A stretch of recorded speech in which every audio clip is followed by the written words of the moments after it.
Golden State Warriors are monumentally struggling. And when I say monumentally struggling, there's a championship hangover is a thing. I talked about it when we talk about the NFL and the Bengals and the Rams. Championship hangover is a thing.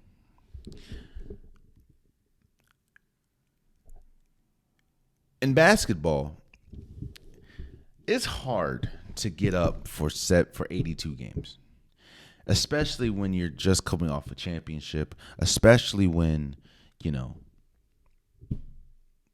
you have the recent history that Golden State has as far as winning. I mean, what multiple people on here, Steph, Clay, Draymond, Andre Iguodala, these people have 4 rings. Like it's sometimes it's hard to get up. And you can some people would say that as a excuse of what's going on with Golden State, but there are bigger problems with Golden State right now. Let me first say, Steph Curry is playing the best basketball he has ever played currently right now. That is, we're talking about a 2-time MVP, 4-time NBA champion, a Finals MVP, a person that averaged 30 points a game. The same year he finished with 50, in the 50-40-90 club. He averaged 30 points. Wow. Why? No, let me. He averaged 30 points a game while also averaging a 50-40-90. And I'm saying that he is having the best season he's ever had. And the Golden State Warriors, I think, are currently 6-9. Not only are they 6-9, they are 0-9. Right? 0-8, 0-9, 0-8. They're 0-8 on the road.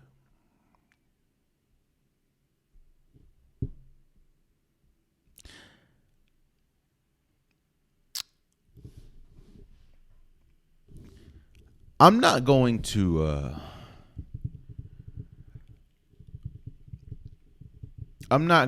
put this on management, because of course management is the reason, is team building. Because of the track record that Bob Myers and Joe Lacob have with Golden State. I mean, you develop Steph Curry, you develop Draymond Green, you develop Klay Thompson. You develop players like, Kevon Looney, who is one of the most underrated players in the league. Not saying he's a certified bucket, but he does the little things. But sometime right now, as it's looking, the two biggest problems, and it's been talked about ad nauseum, but I'll explain it here.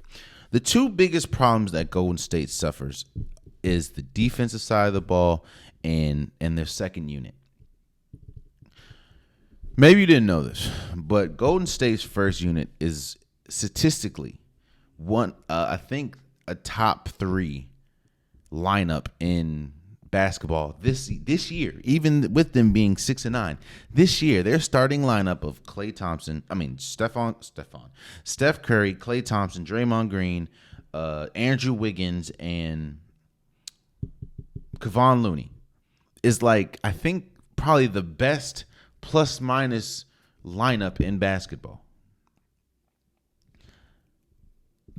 Anytime Steph Curry goes off the floor, I think it plummets to 27th. Their bench, a lot of people going into it, and I said this before the season started, going into it, they're putting a lot. They're banking a lot on players like Jonathan Kuminga and James Wiseman and Jordan Poole, who just got paid. Moses Moody, Dante DiVincenzo, they got him this offseason. You're banking a lot on them because of what you're losing. While no, Otto Porter Jr. is not a big household name. Gary Payton II is not a big household name. Bielitsa is not a big household name. They played major factors in not only the camaraderie of the bench, but Gary Payton and Otto Porter with the defense, and Otto Porter and Bielitsa with the offense. And then, of course, that takes away pressure from players like Jordan Poole and players like Moody, who didn't really play that much last year.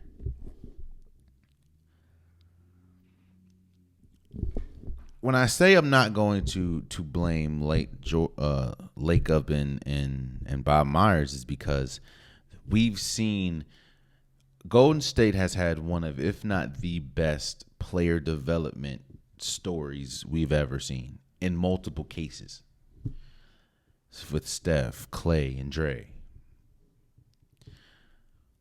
But sometimes, and it seems like it right now, sometimes you just don't hit.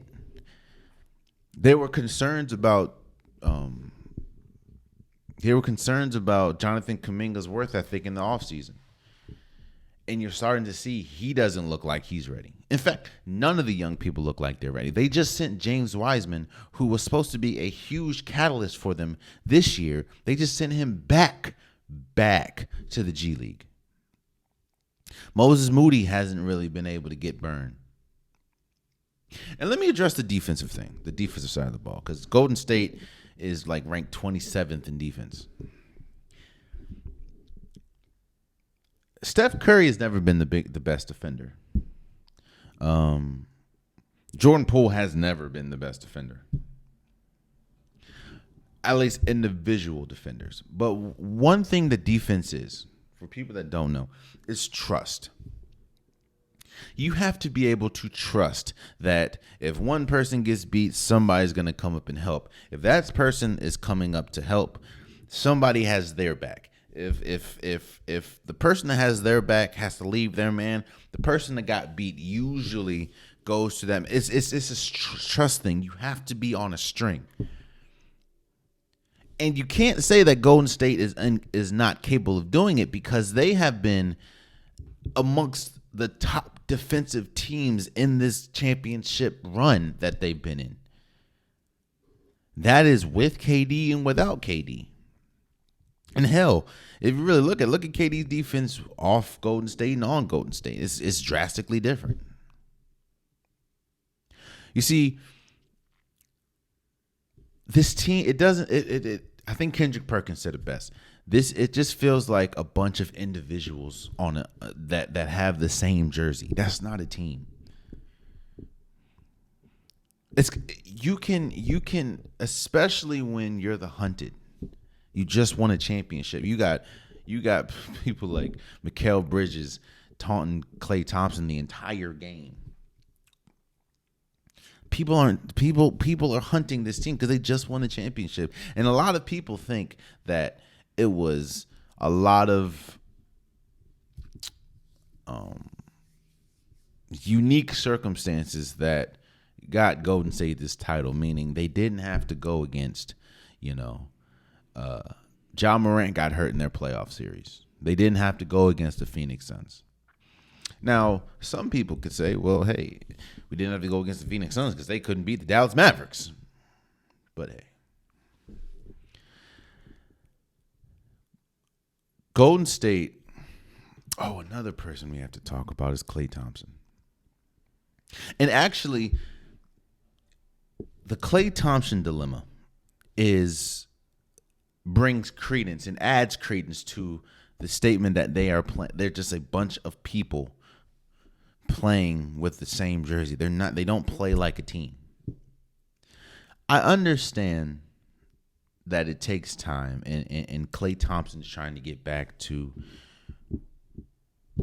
prime Klay, which I think he even said it in ESPN's cover story. He's never going to get back to that. No one's ever, after two devastating, a torn ACL and a torn Achilles in back-to-back years, plus you're getting older, you're never going to be the same.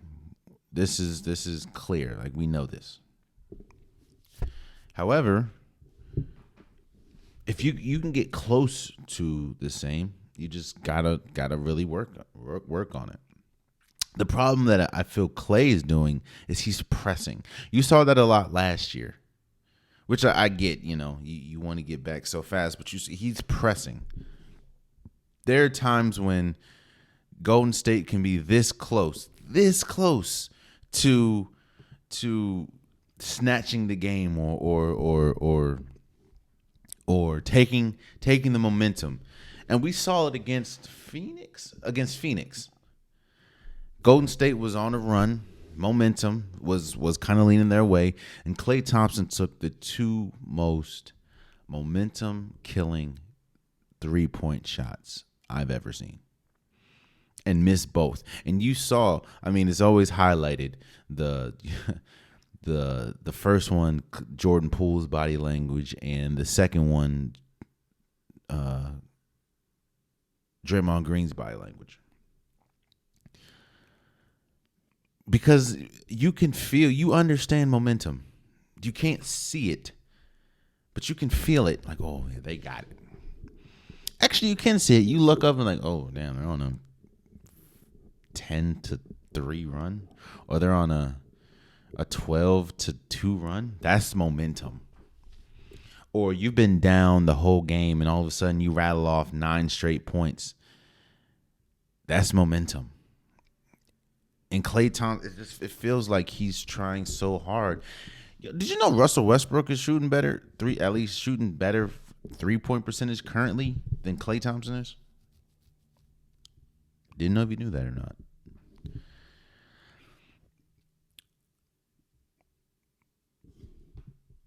And a lot of people want to attribute a lot of this to the punch that, of course, Draymond Green punched Jordan Poole this offseason.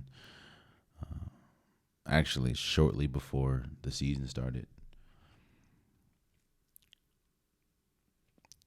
The punch doesn't affect a team's defense. Actually, you know what? I will say this.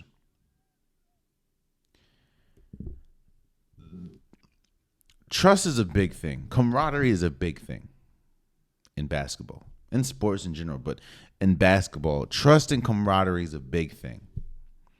If you don't have it,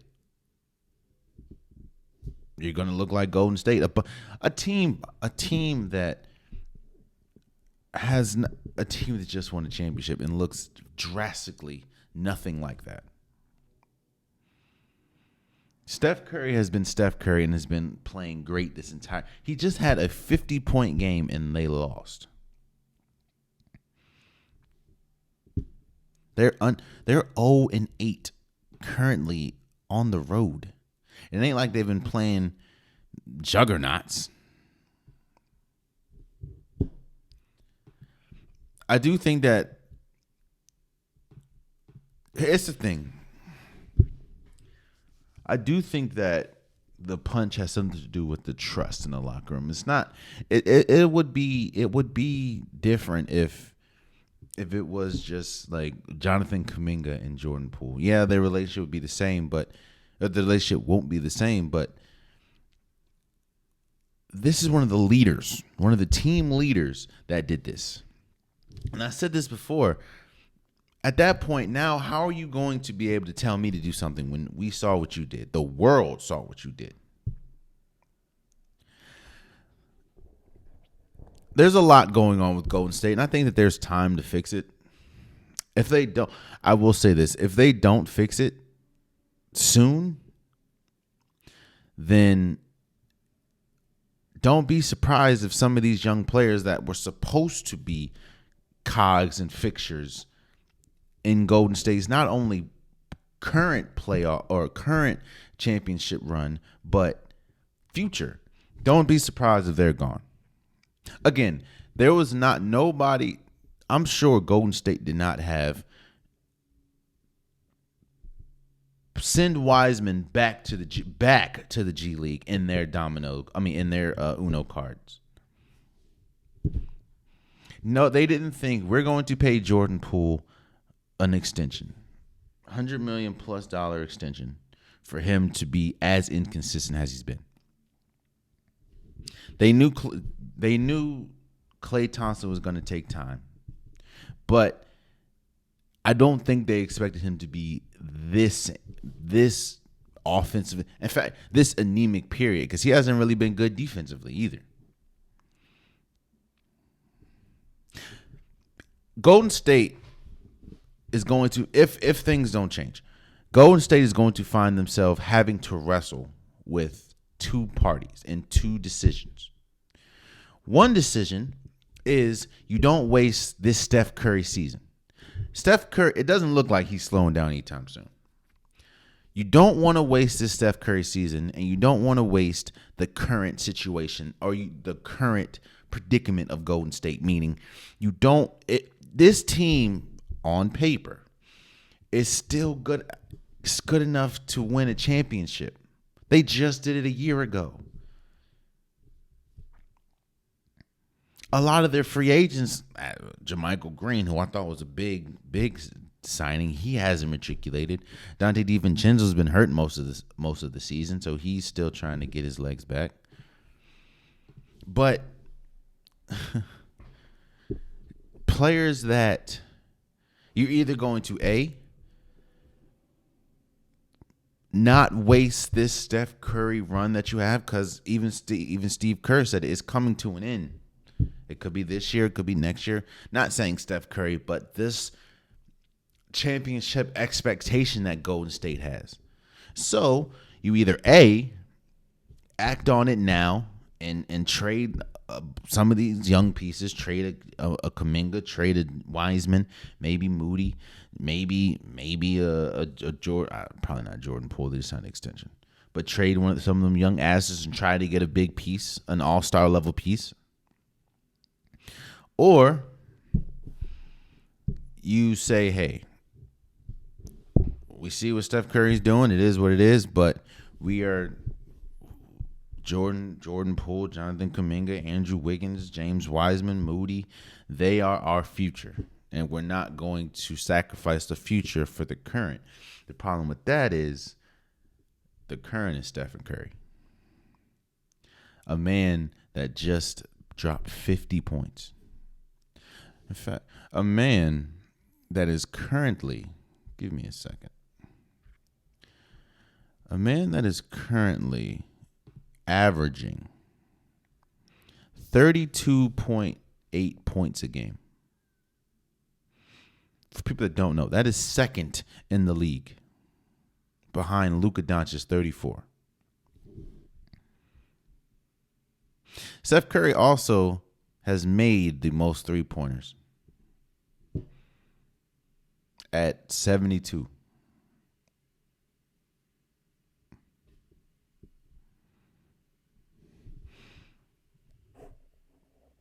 Golden State, if things don't turn around, and of course, we could all be, we're not over-exaggerating, but we can look up in a couple weeks or in 2 weeks and they're 4, 5, 6, 7 games above 500, and things just look like we thought they would look like. And then at that point, the conversation would be different. But what if we look up in 2-3 weeks and they look the same, that they look exactly the same, or hell, even worse? Then we have to make, what decisions they're going to make. Do you want to waste this Golden State? Do you want to waste this incredible Steph Curry season? Or do you want to just say, hey, this is a future we see potential? And that's the thing that I always talk about with rebuilding teams and draft picks. Yeah, there's potential there, but those draft picks turn into players. What are those players going to be? And yeah, you can have potential, but what if, I understand, I think, and I said this, I think last episode, James Wiseman just needs more reps, but what happens when he gets those more reps and things don't change? If that happens, then what? Golden State just finds themselves having, they have some decisions to make if things don't turn around. Jordan Poole has to play better. Klay Thompson has to. Everybody outside of Stephen Curry has to play better. The team has to play better defense. The bench is. They have arguably the worst bench, as at least plus minus wise. I think they have like the third worst bench plus minus wise in the league, behind I think the Orlando Magic and the Detroit Pistons. That means that the Lakers bench is better than them. And we've been talking about how bad the Lakers. Yeah, you have Russell Westbrook on the bench, but still, things are gonna have to change one way or the other in Golden State. Oh man, you stayed to the end of the video. I appreciate you. If you like what you saw, be sure to hit that subscribe button so you'll never miss any content from your boy. You can also go back and watch past episodes, past clips, and don't forget that the Unpopular Podcast, new episodes drop every Wednesday and Saturday. Appreciate you.